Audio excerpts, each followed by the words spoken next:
Guys, oh. Guys, so ngayon naman, pas muna tayo sa lamang ilog. Laman dagat naman, o siguro ito, alam nyo to. Tawag dito ay lukan. So, try natin kasi ito, steam. Try natin, lagyan ng suka. Ayan o. Suka. Tapos, asin. Pat na rin.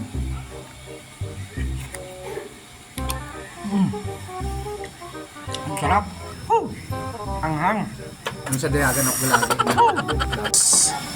Sarap naman itong mga shell na ito.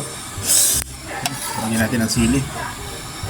Kasi hindi tayo mabuhay ng walang sili. Lagyan natin ng kaunting asin, pampalasa. Tikman nga natin itong steam na ano ba ang tawag sa inyo ito mga idol? Hindi ko alam kasi ito eh. Kasi sa ilog wala nito sa amin. Ito.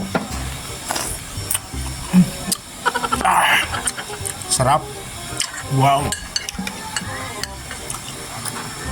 The best.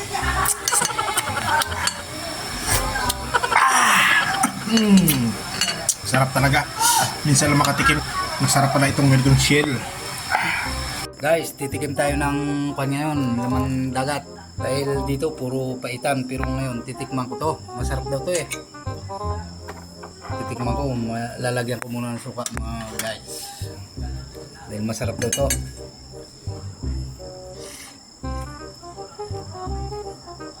Sarap talaga eh. Dahil puro paitan lang, pero ngayon nakatikim kami ng laman dagat. Sarap. Sarap talaga guys. Dahil dito sa ilog wala yan.